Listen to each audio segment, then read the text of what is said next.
Bonjour, voilà la deuxième vidéo sur le thème de l'enfant à l'accueil des familles et au parloir. Une question qui est quand même pas si simple que ça, qui est pourquoi en fait va-t-on emmener l'enfant au parloir, si ce n'est que parce qu'il doit ou pas maintenir un lien avec son parent, notamment parce que c'est vrai que le parloir n'est pas forcément un endroit tout à fait sympathique et on se dit ben, finalement quel est l'intérêt de l'emmener. Faut voir aussi qu'effectivement il y a des parents qui se posent cette question-là et qui décident de ne pas emmener leur enfant au parloir, ou bien des détenus qui ne veulent pas que l'enfant aille au parloir parce qu'ils trouvent que ce n'est pas un endroit pour les enfants. Alors, il y a quand même quelques arguments pour, même s'il y a aussi effectivement des arguments contre, et qu'en réalité, la décision d'emmener l'enfant au parloir ou non, elle va aussi dépendre de la situation individuelle de chaque famille et de chaque enfant, des raisons d'incarcération, etc. Alors, pourquoi est-ce qu'on va emmener l'enfant au parloir?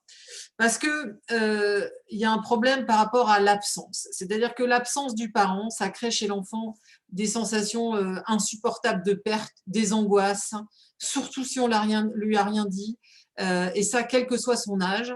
Évidemment, des fois, on ne dit rien aux enfants parce qu'en fait, on ne sait pas quoi leur dire, ou bien parce qu'on veut leur cacher l'incarcération. Et quand l'enfant, il y a des éléments qu'il ne sait pas, ou bien encore qu'il a entendu des choses, mais qu'on ne lui a rien expliqué vraiment à sa hauteur, eh ben, il va se mettre à tricoter des idées pour combler les trous et se raconter une histoire qui tient la route. Et donc, en réalité, il va imaginer peut-être des choses quelquefois effrayantes, bien plus effrayantes que la réalité. Donc c'est important, voilà, de prendre ça en considération. C'est que l'absence comme ça, violente, alors si en plus il y a une arrestation violente qui peut être traumatisante, ça rajoute des choses, hein. Donc l'enfant ressent en plus l'angoisse de sa mère ou de son père, en fonction de la personne qui est incarcérée. Et ça, c'est difficile, hein. Plus l'enfant est jeune, plus c'est difficile de s'abstraire des ressentis que sa mère va avoir, notamment des fois, bah, la mère, elle va pas être forcément très disponible mentalement, donc il va sentir peut-être un rejet, enfin voilà, il va sentir que la mère est pas bien, et ça a forcément un impact. Et une des raisons pour lesquelles au moins il faudrait que l'enfant aille au parloir, c'est pour vérifier qu'au moins son parent est vivant. Voilà, parce que sinon il peut vraiment avoir des angoisses de mort, l'idée qu'on lui cache des choses, et au moins vérifier que son parent va bien. Et il faut faire la différence du coup entre une absence et ce qu'on appelle un effacement psychique du parent, c'est-à-dire qu'une disparition qui ferait penser que on va dire que voilà, ce parent il a disparu, donc on va faire semblant qu'il n'a jamais été là ou qu'il n'est plus là.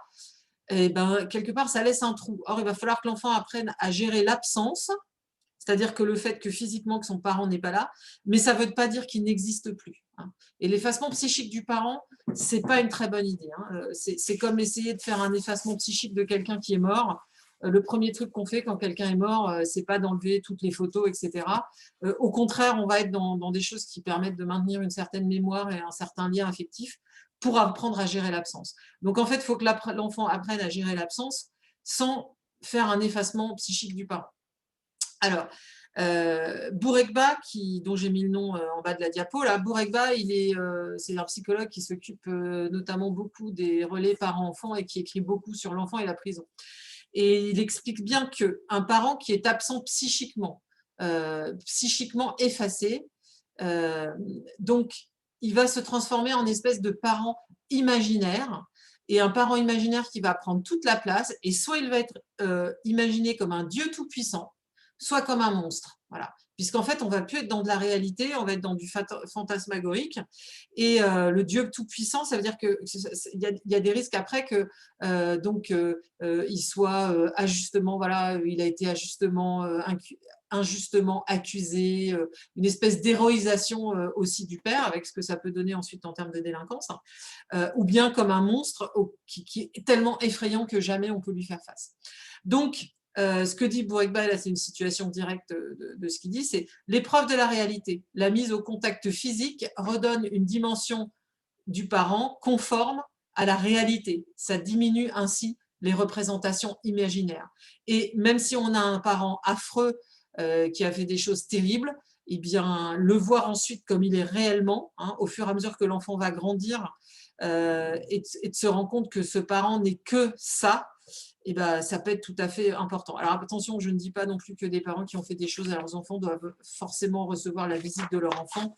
Mais voilà, c'est ce qui explique en tout cas qu'on ne peut pas simplement effacer quelqu'un, même un père monstrueux ou une mère monstrueuse, hein, de l'imaginaire des enfants comme ça. Et donc, c'est la confrontation à la réalité qui permet de prendre la vraie dimension du parent, en réalité. Voilà.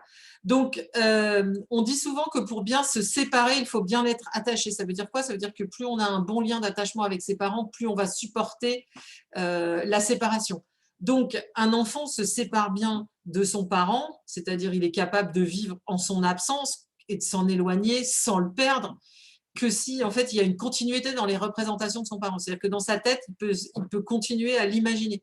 Et par exemple, quand on a des enfants dans des environnements normaux, hein, j'allais dire, quand il y a des enfants qui vont à la crèche ou chez l'assistante maternelle, ou bien même des fois encore à l'école maternelle, par exemple, ils ont un doudou. Un doudou, c'est une représentation de la maison, c'est-à-dire un truc qui permet de continuer à se représenter mentalement à l'aide de cet objet qui a une odeur particulière, que la maison existe encore et que du coup, après l'école ou après la crèche, je vais pouvoir revenir et donc je peux m'éloigner sans tout perdre. Donc, la visite au parloir, ça va permettre une continuité des représentations et surtout une actualisation des représentations.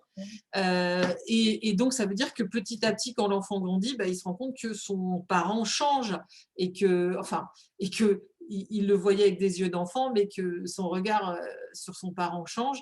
Et donc, voilà, on est dans une représentation qui est plus proche de la réalité, c'est-à-dire que petit à petit, le parent finalement perd de son influence, j'allais dire magique.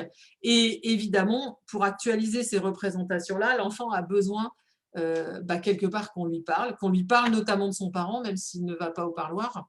Et des fois, il a besoin qu'on l'aide hein, dans sa mise en mots, parce que s'il est jeune, il ne dit pas forcément bien les choses. Et en tout cas, l'idéal, ce serait de favoriser le discours sur le parent après des rencontres. Alors après, s'il y en a, hein, parce que s'il n'y en a pas, mais si on n'a pas, ça n'empêche pas d'avoir des mises en mots.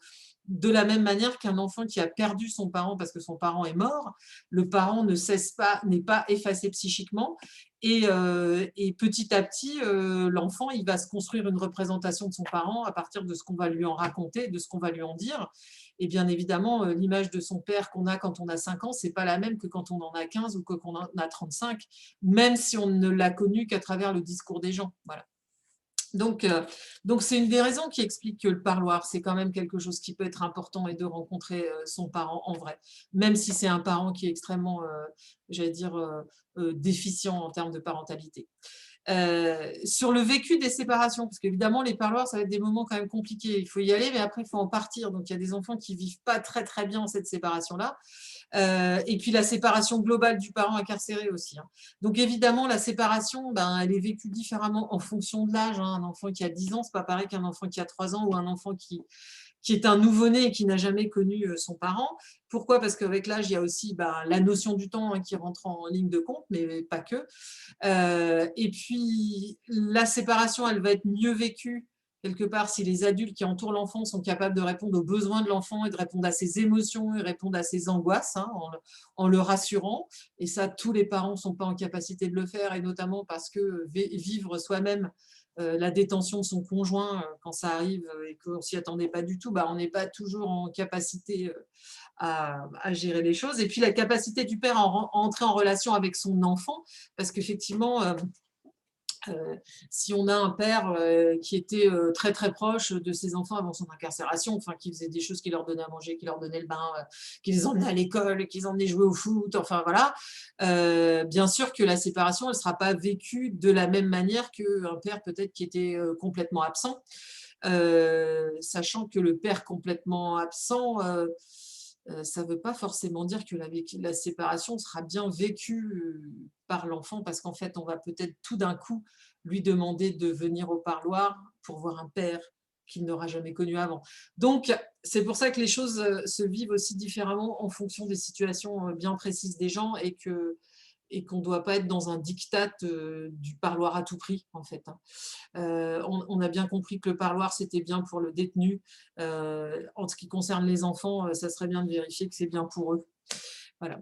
Par rapport donc à l'absence, à la gestion de l'absence et au parloir, bon, bah, les visites de parloir, c'est forcément douloureux, d'abord parce que c'est douloureux aussi pour les adultes. On voit dans quel état de stress ils arrivent à l'accueil des familles avant d'aller au parloir. Donc les visites de parloir, ça va être douloureux parce que ça va réactiver aussi à chaque fois les séparations précédentes.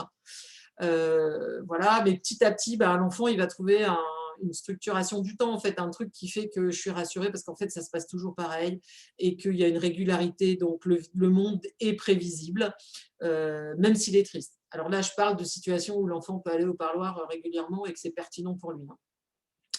On pourrait comparer ça en fait à des situations où les enfants vivent dans des familles où les parents sont divorcés et qu'il y a des visites tous les 15 jours au père. Et ben, au début, c'est très très compliqué les séparations, puisque à chaque fois qu'on revoit le père le week-end et puis qu'après il faut s'en séparer, ça réactive, j'allais dire, la première séparation. Et puis après, ben, les enfants s'habituent et trouvent un confort dans la régularité de quelque chose de connu.